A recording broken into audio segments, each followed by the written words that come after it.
और अब आ गया आलू का पराठा और सैंडविच, पाव भाजी, सब चीज़ें बफेट में यहाँ पे। बहुत अच्छा होटल है इसके अंदर,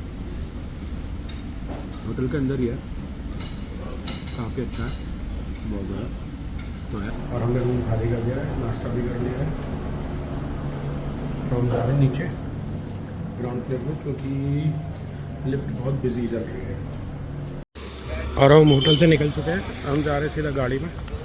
गाड़ी हमारी ये खड़ी और हम सीधे जाएंगे दीदी के यहाँ पे गाड़ी में बैठ करके।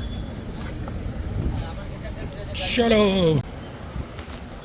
तो हम आ गए दीदी के यहाँ पे और हम नहा धो के सब लोग रेडी हो गए, मैं कपिल सब ताइजी वगैरह सब, और हम निकल रहे हैं किला देखने के लिए भानगढ़। आज हम एक्सप्लोर करेंगे और आपको दिखाएंगे, बने रहिए हमारे साथ, बहुत मज़ा आने वाला है आज के दौर में। तो चलते हैं।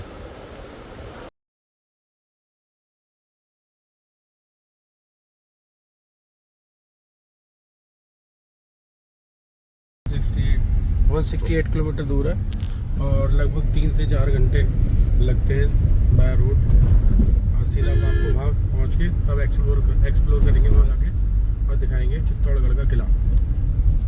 खासियत क्या है कपिल वहाँ की, कोई कहानी वहानी वहीं बताएंगे, वहीं जाके बताते हैं आपको, फिर मिलते हैं सीधा वहीं जाके। अब फ्रेंड गाड़ी में डलवा रहे हैं यूरिया, पहले तेल डलवाओ गाड़ी में, फिर तेल को साफ करने के लिए यूरिया डलवाओ। बड़ी भसड़ होती है भाई गाड़ियों को लेके, ये नई नई गाड़ी आ गई है ना, जब से सत्यानाश कर रखा है कस्टमर का, सीरियसली। अब ये डल रहा है यूरिया।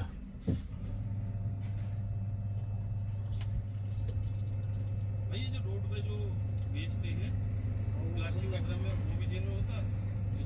पता नहीं यार, वो खुला बेचते हैं जो उसमें वो बिजली का। अब भाई ये 10 लीटर यूरिया डलेगा, 10 लीटर चल जाता है लगभग 10,000 किलोमीटर के करीब चल जाता है।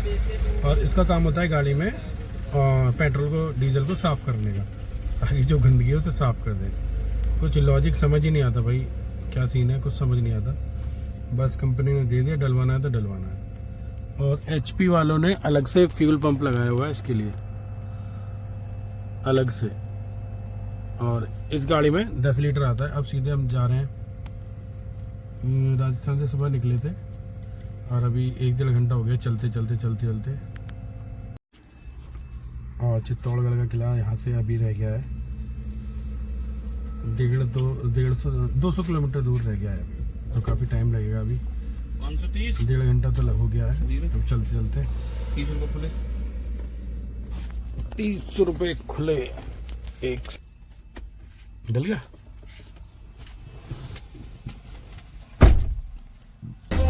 और हम निकल लिए फिर से एक बार।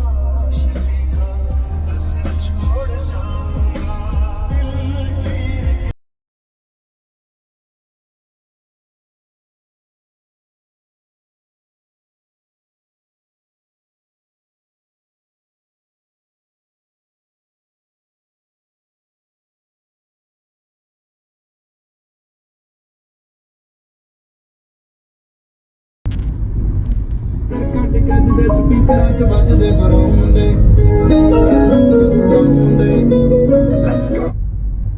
जाता है। मेवाड़ी भाषा में पोल का मतलब गेट होता है, यानी उस गेट को महाराणा कुंभा ने सन 1433 में निर्माण करा था। किले का बैक साइड है। ये महाराणा कुंभा वो थे जो महाराणा प्रताप के परदादा थे, उन्होंने इन गेट को स्थापित करा है सन 1433 में। अब इधर से एक हाथ से फाइट करी थी। हाँ, नहीं महाराणा, वो राणा सांगा थे, अच्छा, जिनकी एक आंख और एक हाथ नहीं था, वो राणा सांगा थे। मैं महाराणा कुंभा की बात कर रहा हूँ, महाराणा प्रताप के परदादा की बात कर रहा हूँ।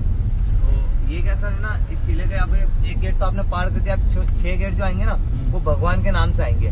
इस तरफ से क्या, पहले के समय में राशन ले जाया जाता था। जब भी किले के ऊपर राशन लेके जाते थे, हर मंदिर के भोग लगाए जाते थे। फोर्ट के ऊपर 113 मंदिर बने हुए हैं। जब भी ऊपर जाते थे तो भोग लगाया जाता था मंदिर को।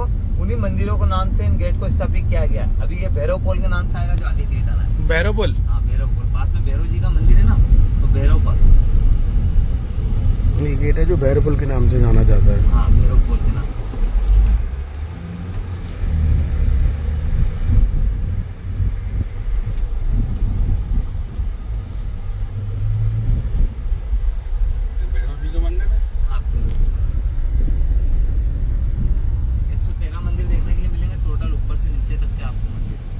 113। हाँ 113।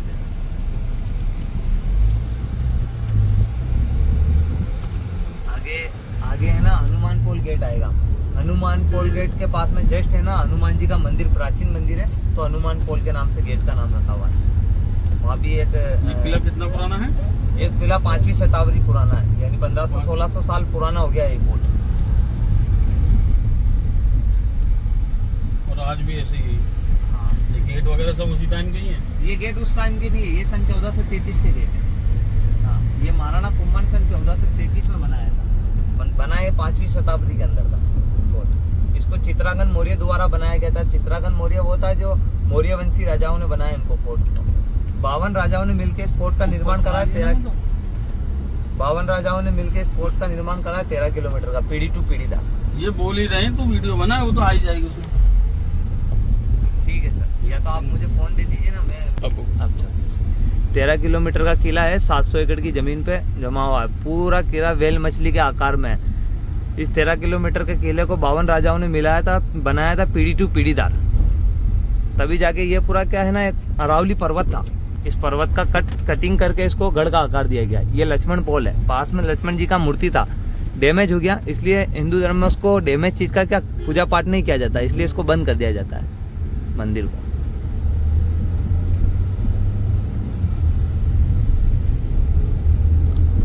ये एरिया रेजिडेंस एरिया है गया रामपोल। इसके अंदर गांव बसा हुआ पूरा।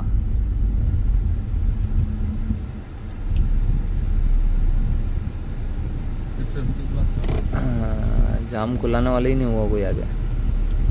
किस चीज़ का ट्रैफिक है? ये ट्रैफिक है, एक ही रोड है ना, 1x1 है ना, वो होंगे ना आमने सामने? हाँ आमने सामने होंगे वो। उधर से अब वो देखो ना, उन्होंने गाड़ी फंसा दी। अब वहाँ कोई निकालने वाला उनको है नहीं। अब वो गाइड लोग है किले वही। के अंदर हाँ जी, रेजिडेंस भी हो गया। हाँ रेजिडेंस एरिया। जो लिविंग फोर्ट है ये, जैसे आपने कुंभलगढ़ फोर्ट देखा, वैसी प्रकार का फोर्ट है ये। वो कुंभलगढ़ भी महाराणा कुंभा का ही है। जोधपुर में ना? जोधपुर में थोड़ी है कुंभलगढ़, इधर पड़ेगा उदयपुर की तरफ। उदयपुर, सॉरी उदयपुर में हाँ। ऊपर जाके जो है हाँ कुंभलगढ़। ये आप ये कौन सा गेट है? ये सर रामपोल है, रेजिडेंस एरिया बताऊँ इधर गाँव पूरा एरिया। इधर गांव बसा हुआ है। हाँ ये लिविंग फोर्ट। यहाँ जाम बहुत लग रहा है। यहाँ गाड़ी आगे खड़ी है, जाम बहुत है। अभी फ्रेश होने के लिए गए थे, वॉशरूम गया था, टॉयलेट करके आया हूँ और गाड़ी में आ गया हूँ। जाम बहुत लग रहा है, बहुत दूर तक जाम है।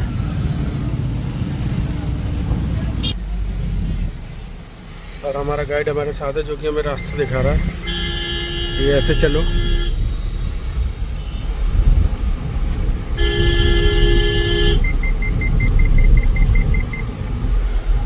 टिकट पटल, चलने तो सीधे सर आगे लगाएंगे गाड़ियाँ।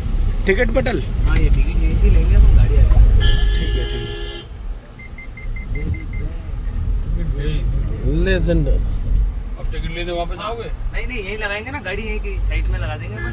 तो उतर के जाना है? ये गाड़ी हट रही है, हाँ यहीं लगा दीजिए गाड़ी हटेगी तो। थोड़ा सा और आगे लगा देते हैं, दबा दो हल्का सा। ये निकालेगा, ये निकालेगा, ये निकालेगा पीछे वाला। एक सेकंड में टिकट लेके आ रहा हूँ। आ जाइए भैया, गेट के नंबर आ जाइए।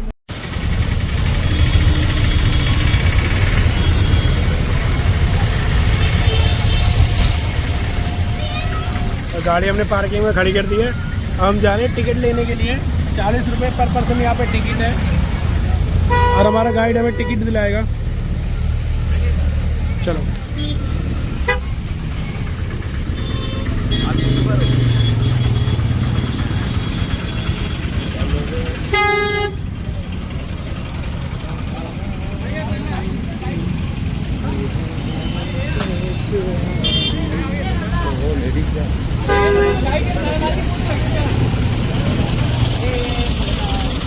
और ये हमारे गाइड। 13 किलोमीटर का, एक तरफ जंगल बसा हुआ, एक तरफ पूरा फोर्ट का एरिया बसा हुआ, एक तरफ है ना रेजिडेंस एरिया। और हमारा गाइड है, इनका नाम है सोहान। चलो सर रेंगे यहाँ से ले लेंगे सोहन भाई। टिकट। अपन आगे से ले लेंगे है ना सर। भीड़ ज़्यादा हो रही है, 10 रुपये ज़्यादा लगेंगे, चलेगा? कोई दिक्कत नहीं। और गाइड यहाँ पे भीड़ ज़्यादा हो रही है इसलिए हम यहाँ से नहीं ले रहे हैं, हम आगे से जाके लेंगे। ये 40 रुपये का है और आगे जाके मात्र 10 रुपये एक्स्ट्रा देने हैं, 50 रुपये का है बस। तो हम आगे चलेंगे, आगे से लेंगे। ऊपर है भैया।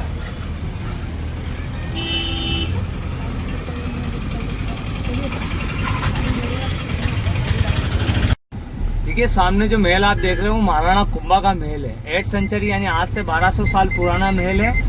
वो लाइट एंड साउंड के अंदर उसको कन्वर्ट कर दिया गया है। शाम को 7:30 बजे उसके अंदर लाइट एंड साउंड चलता है, जिसका टिकट बुकिंग अभी भी होता है और बाद में भी होता है। जैसा मैं पूरा फोर्ट के बारे में हिस्ट्री सुनाता हूँ वैसा इसके अंदर एक्सप्लेन किया जाता है शाम को 7:30 बजे। सामने एक व्हाइट कलर का महल देखने के लिए मिल जाएगा, जस्ट आपके सामने है। वो लक्ष्यराज जी, अरविंद सिंह जी, विक्रम सिंह जी, ये महाराणा प्रताप के वंशज थे। उदयपुर सिटी पैलेस में रहते हैं। अभी उसको म्यूजियम में कन्वर्ट कर दिया गया है। अभी वो जयपुर के अंदर है। तो सामने वाला जो महल है उसके अंदर 22 रुपए टिकट अलग से चार्ज प्राप्त होगा आपको, क्योंकि जो एक 40 रुपए का टिकट है तो वो सरकारी टिकट है, वो मोन्यूमेंट्स वगैरह का है। और ये जो इसके अंदर म्यूजियम है, 13 किलोमीटर का डेमो पड़ा है इसके अंदर फोर्ट का पूरा, वो देखने का 22 रुपए चार्ज है।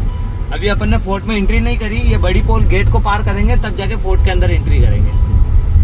हाँ, ये बड़ी पोल, ये मेन एंट्री है। हाँ ये मेन गेट है। राइट तो बंद 16 सिकंजी नींबू पानी। सब आगे पार्किंग में लगा के गाड़ी। ये देखना है। और हमने अपनी गाड़ी खड़ी कर दी है पार्किंग में और हम जा रहे हैं। आज आपको पूरा एक्सप्लोर करेंगे, पूरा किला। और गाइड हमारे साथ है जो कि आपको बता रहा है, और आगे भी जो कुछ है वो सब कुछ वही बताएगा। एक्चुअल में हम फर्स्ट टाइम आए हैं तो हमें पता नहीं है। और अभी आप पार्किंग के पैसे देंगे।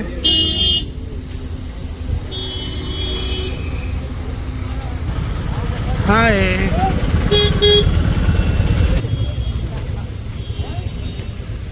मेरी बात सुनिए, यहाँ पर आपको 4 पॉइंट देखने के लिए मिलेगा। 4 पॉइंट में आपको फर्स्ट पॉइंट विजय स्तंभ देखने के लिए मिलेगा, दूसरा पॉइंट जोड़ स्थल देखने के लिए मिलेगा, तीसरा पॉइंट क्षमादेश्वर महादेव जी का मंदिर देखने के लिए मिलेगा जो राजा बौद्ध द्वारा बनाया हुआ है, और चौथा पॉइंट आपको रानी का कुंड देखने के लिए मिलेगा जहाँ पर रानी स्नान करती थी। ये विजय स्तंभ है। ये विजय स्तंभ है।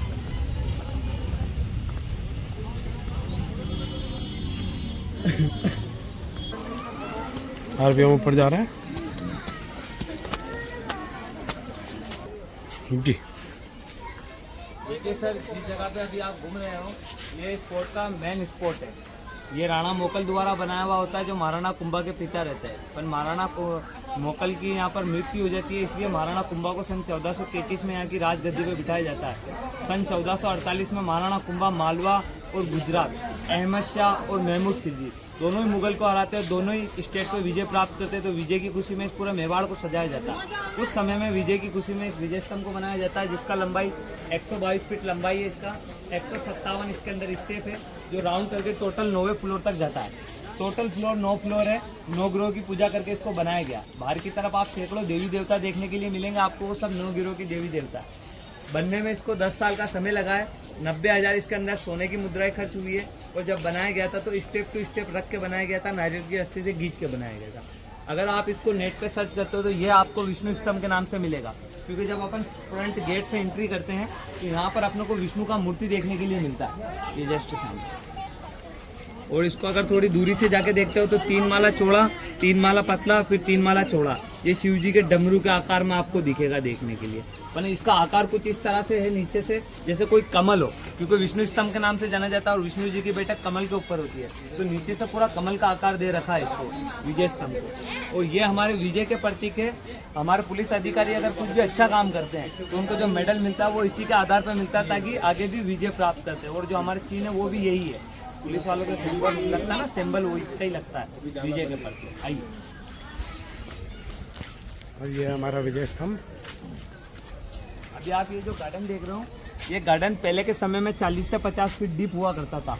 1303 के अंदर यहाँ पर अलाउद्दीन खिलजी आता है जो कि अफगानिस्तान से आता है, दिल्ली का सुल्तान रहता है। वो यहाँ की खूबसूरत रानी को हासिल करने के लिए किले के बैक साइड में एक इंसान के आकार की पहाड़ी बनाता है, उसके बैक साइड में अपने कैंप लगाता है। और ऊपर एक रावल रतन सिंह जी जो रानी पद्मावती के हस्बैंड रहते हैं, उनको नोटिस पहुँचाया जाता है कि सुना है मेवाड़ के अंदर इतनी खूबसूरत रानी है जो पान भी खाती है तो गले से उतरते हुए दिखता है, तो मुझे उसकी एक झलक देखनी है। पर हमारे यहाँ के जो राजा रहते हैं रावल रतन सिंह जी, वो उसको इनकार कर देते हैं। उनको मना करने के बाद में अलाउद्दीन खिलजी क्या करता है, किले के बैक साइड का राशन पानी रोक देता है। फोर्ट के ऊपर 6 से 7 महीने कंटिन्यू आक्रमण करता है। धीरे धीरे फोर्ट का राशन खत्म होने लगता है। ये बात रावल रतन सिंह जी को मालूम पड़ती है। तो रावल रतन सिंह जी क्या करते हैं, उस अलाउद्दीन खिलजी से कॉम्प्रोमाइज़ करते हैं। उस कॉम्प्रोमाइज़ में 3 शर्त लिखी रहती है और एक नोटिस बना के अलाउद्दीन खिलजी को पहुंचाया जाता। पहली शर्त, किले के ऊपर आंखों पे पट्टी बांध के लाया जाएगा क्योंकि नीचे से ऊपर तक चढ़ने का रहस्य नहीं बताना। दूसरी शर्त, जो रानी को दिखाया जाएगा वो रिफ्लेक्शन में दिखाया जाएगा, फेस टू फेस नहीं दिखाया जाएगा, क्योंकि पहले के समय में क्या राजपूतों में एक रीति चलती थी, गैर मर्द को चेहरा नहीं दिखाया जाता। और तीसरी शर्त ये थी, जैसे मैं इस प्रकार से खड़ा हूँ और मेरी आंखों पे पट्टी बंधी हुई है, तो मुझे पट्टी हटाने के बाद रानी को रिफ्लेक्शन में ही देखना है, ना कि फेस टू फेस देखना रानी को पीछे पलट के। अगर मैंने पीछे पलट के फेस टू फेस रानी को देखा तो पास वाला सैनिक मेरा सर धड़ से अलग कर देगा। अलाउद्दीन खिलजी ने को 3 ही शर्त मंजूर करने के बाद अलाउद्दीन खिलजी को किले के ऊपर लाया जाता है। आगे एक ब्यूटीफुल पैलेस है जो रानी का पैलेस है, वहाँ से रानी का रिफ्लेक्शन दिखाया जाता है अलाउद्दीन खिलजी को, पर उसका रिफ्लेक्शन नहीं दिखाया जाता। उसको लगता है कि मैंने रानी का रिफ्लेक्शन दिखाया, पर वहाँ पर दासी का रिफ्लेक्शन दिखाया जाता है। वो देखने के बाद बहुत आकर्षित हो जाता है और किसी भी हालत में मेवाड़ से रानी को ले जाने की हार रखता है। पर जैसे मेवाड़ में आप हमारे मेहमान हो, वैसे अलाउद्दीन खिलजी भी हमारा मेहमान था। तो अलाउद्दीन खिलजी को हम यहाँ से सूरजपोल गेट तक छोड़ने जाते हैं। जैसा 7 गेट आप क्रॉस करके आए वैसा 7 गेट किले के बैक साइड में भी है। 5वीं शताब्दी के ओरिजिनल गेट उस तरफ हुआ करते थे, यानी सूर्यवंशी राजा रहते तो अपने गेट पूर्वी टाइप रखते थे, यानी सूर्य की टाइप रखते थे। अब उस तरफ छोड़ने जाते तो वो रावल रतन सिंह जी को बंदी बना लेता है धोखे से। बंदी बनाने के बाद यहाँ से दिल्ली ले जाता है और दिल्ली ले जाने के बाद एक नोटिस मेवाड़ में पहुँचाता है रानी पद्मावती के लिए। अगर आप दिल्ली आते हो तो इनको छोड़ेंगे, वरना उनको नहीं छोड़ेंगे रानी पद्मावती को। तो रानी पद्मावती के 2 भाई थे, एक का नाम था गोरा, एक का नाम था बादल। ये क्या उनके चचेरे भाई थे। मेवाड़ में आके अलाउद्दीन खिलजी ने अपने साथ धोखा करा, तो धोखे का बदला धोखा। तो ये क्या करते हैं, अलाउद्दीन खिलजी को एक नोटिस लिखते हैं रानी पद्मावती की तरफ से। उसके अंदर लिखा रहता है कि चलो ठीक है, हम दिल्ली आने के लिए तैयार हैं, पर आप हमारे को 700 पालकी और राघव चेतन का सर पहुँचा दिए। 700 पालकी इसलिए मंगाई गई थी जिसके अंदर दासी और रानी बैठ के आए, और तो राघव चेतन वो था जो इस किले का पंडित था, काला जादू करता था। रावल रतन सिंह जी ने उसको काला जादू करते हुए पकड़ा था, मुंह काला करके गधे पे बिठा के मेवाड़ से भगा दिया था। तो क्रोध में आके उसने अलाउद्दीन खिलजी को भड़काया, चित्तौड़ करके रहस्य रानी पद्मावती की खूबसूरती के बारे में बताया। पर अलाउद्दीन खिलजी क्या करता है, राघव चेतन के साथ गद्दारी कर देता उस पंडित के साथ में। उसका सर कलम करके मेवाड़ में पहुंचाता और 700 पालकी पहुंचाता है। उन 700 पालकी में बड़ी चतुराई से गोरा और बादल लेडीज कॉस्ट्यूम पहनते हैं और सभी सैनिकों को लेडीज कॉस्ट्यूम पहना के यहाँ से दिल्ली लेके जाते हैं। एक दिन का युद्ध छेड़ा जाता है। युद्ध में लड़ते लड़ते वीर गद्दी को प्राप्त हो गए गोरा और बादल। सैनिक द्वारा रावल रतन सिंह जी को यहाँ पर वापस छुटवा के लाया जाता है। ये फोर्ट पूरा 700 एकड़ की जमीन पे बसा हुआ है। 700 एकड़ की जमीन पे 95% आपको सीताफल का पौधा देखने के लिए मिलेगा। पहले के समय में उसके बीज को पीसा जाता था, उसके अंदर 12 तरह की जड़ी बूटी मिक्स की जाती थी। अगर कोई भी सैनिक जख्मी होता था, युद्ध लड़ने जाता अगर नीचे, तो उसके जख्म पे लेप लगाया जाता था उसका, तो 4 से 5 दिन में वो जख्म कवर करने लग जाता। वही लेप लगा के रावल रतन सिंह जी को आगे ब्यूटीफुल पैलेस में रखा जाता है 4 से 5 दिन के लिए। अलाउद्दीन खिलजी पूरी सेना बैटल ग्राउंड के अंदर लाके खड़ा कर देता 5 से 6 दिन के अंदर में। जब नीचे रावल रतन सिंह जी युद्ध लड़ने जाते हैं बैटल ग्राउंड के अंदर, तो वो लड़ते लड़ते वीर गद्दी को प्राप्त हो जाते हैं। फिर अलाउद्दीन खिलजी ऊपर चढ़ने की कोशिश करता है और वो ऊपर आ जाता है। तो रानी पद्मावती क्या करती है, ये सामने जो मंदिर है, इस मंदिर के बैक साइड में पानी के बीच में एक मंदिर बना हुआ है। वो रानी के गुफा टनल वहाँ से डायरेक्ट रानी के महल से यहाँ तक अटैच था। तो रानी क्या करती है, टनल द्वारा यहाँ तक आती है, अपने हाथों में हल्दी और कुमकुम लगाती है। कोर्ट पे 113 मंदिर बताए थे मैंने, वो सभी यहाँ के मंदिर थे। सब जोर स्थल लिखा उसके जस्ट सामने, उस पर हल्दी और कुमकुम के थप्पा लगाया रानी ने, और हर हर महादेव का नारा लगा के इस गोल गेट तक रानी आती है, जहाँ पर ये भैया खड़े हुए ना, भैया बैठे हुए हैं, खड़े हुए हैं। इसका स्टेप जो था वो पूरा इस गार्डन के अंदर जाता था, 40 से 50 फीट डीप। ये एक पूरा कुआं हुआ करता था सर। इसके अंदर चंदन, कपूर, घी की अग्नि लगा के 16,000 दासियों ने एक साथ जोर करा इस वाले हाँ, इसी गार्डन के अंदर। दूसरा जोर होता है 1568 के अंदर, राजमाता कर्णावती करती है, जो राणा सांगा की वाइफ रहती है। जब बहादुर शाह अपना हार का बदला महाराणा कुंभा से लेना आता है, तो वो कुंभलगढ़ बसा लेते हैं। जब उनकी रक्षा करने के लिए कोई नहीं था यहाँ पर, तो राजमाता कर्णावती ने यहाँ पर 8,000 लेडीज के साथ में जोर कर लिया। तीसरा जोर होता है जयमल पत्ता कला राठौड़। ये उदय सिंह जी के जाबाज सैनिक थे। ये उदय सिंह जी वो थे जिन्होंने उदयपुर बसाया, महाराणा प्रताप के पिता। ये जब अकबर की सेना अटैक करती है, तो अब ये विजय प्राप्त करते हैं उनके ऊपर। वापस जब अकबर अटैक करता है, तो इनकी जो वाइफ रहती है उनका नाम रहता है फुलकवरी। वो यहाँ पर 12,000 लेडीज के साथ में जोर कर लेती है। फिर ये किला सरकार के अंडर में आता है। सरकार इस कुएं की छानबीन करती है, इसके अंदर से जले हुए पायल, कंगन वगैरह पाए जाते हैं, इसलिए इसको जोर स्थल कहते हैं। बड़ी पवित्र जगह थी। टूरिस्ट जो घूमने आते थे वो कचरा बगदा बोतल फेंकते थे इसके अंदर, इसलिए सरकार ने इसके अंदर मिट्टी डाल के गार्डन में चेंज कर दिया इसको, और एक छोटा सा शांति हवन इसके अंदर बना के छोड़ दिया गया, ताकि होली के 7 दिन बाद लक्ष्यराज जी, अरविंद सिंह जी, विक्रम सिंह जी शांति हवन के लिए आते हैं यहाँ पर आज भी। आज भी आते हैं। हाँ, आज भी आते हैं होली के 7 दिन बाद। और एक सामने इधर, एक सामने आपको ये डूम देखने के लिए मिलेगा। ये पहले के समय में क्या सती प्रथा चलती थी। सती प्रथा उसको कहते हैं, यानी हस्बैंड की अकाल मृत्यु, भगवान की दी हुई मौत होती थी तो रानी उसके साथ में सती होती थी। तो इसके ऊपर हस्बैंड की डेड बॉडी लेकर रानी सती होती थी, सती प्रथा कहते हैं इसको। इस सती प्रथा को मीराबाई ने तोड़ा था। मीराबाई मेवाड़ की बहू थी, राणा सांगा के पुत्र भोज राजा से उनका विवाह हुआ था। उनके जो छोटे देवर थे विक्रमादित्य। मीरात का शुरू से उठना बैठना जो रहता है वो साधु संतों के बीच में उठना बैठना रहता है। जब विक्रमादित्य उनको समझाते हैं, भाभी सा आप ऐसा अगर साधु संतों के बीच में उठना बैठना करोगे तो ये हमारे को शोभा नहीं देगा। पर मीराबाई क्या उनकी बात नहीं मानती है, वो कृष्ण की भक्ति करते हैं और यहीं पर ही उनकी पूजा पाठ करते हैं। उनके गुरु थे श्रीमती रविदास जी, जो जात के मोची थे, शुरू से उठना बैठना उनके साथ था, पर वो उनकी बात नहीं मानते तो भोज राजा जो रहते हैं उनकी अकाल मृत्यु हो जाती है भगवान की देवी। तो विक्रमादित्य मीराबाई को कहते हैं कि भाभी साहब अब आपको सती होना पड़ेगा, पर भाभी साहब सती होने के लिए इनकार कर देते हैं मीराबाई। वो इसलिए इनकार कर देते कि वो कृष्ण को अपना पति मानते थे, भोज राजा को अपना पति नहीं मानते थे। तो विक्रमादित्य ने उनके ऊपर 2 बार अटैक करा। पहला अटैक, प्याले के अंदर जहर भेजा गया। मीराबाई कुछ भी चीज़ खाती पीती थी तो पहले कृष्ण को भोग लगाती थी, फिर वो पीते थे, अमृत बन गया। एक बार फूलों की टोकरी के अंदर काला सांप भेजा, जैसे ही मीराबाई उसको उठाती है वो फूलों के अंदर चेंज हो जाता है। मीराबाई को मालूम पड़ता है कि यहाँ मुझे मारने की कोशिश की जा रही है, तो मीराबाई कृष्ण की ओरिजिनल मूर्ति यहाँ से अपने सीने से लगा के 4 धाम की यात्रा करके द्वारिका चली जाती और द्वारिका में जाके उस मूर्ति की स्थापना कर देती। कहते हैं मीराबाई को मंदिर में जाते हुए सभी ने देखा, पर रिप्ले आते हुए नहीं देखा, क्योंकि मीराबाई उसी मूर्ति के अंदर समा गई है। इसलिए अपने धर्म में 2 लेडीज की वो डेड बॉडी नहीं मिली आज तक। एक तो सीता माँ की, दूसरी मीराबाई की, दोनों की डेड बॉडी आज तक नहीं मिली है। इसलिए ये अमर है, ठीक है ना। एक धरती में समा गई और एक अमर हो गई, और उसी टाइम से ये सती प्रथा बंद हो चुकी है। एक वो गेट है उत्तरी सामने वाला, इस गेट के जस्ट पीछे वाला उत्तरी गेट है, वो पूर्वी गेट है सामने वाला। इधर से जो अपन ने रेजिडेंस एरिया रामपुर एरिया पार करा, उधर की लेडीजों ने इस तरफ से आके जोर करा था, रानी ने गुफा की तरफ से आके जोर करा। आइए,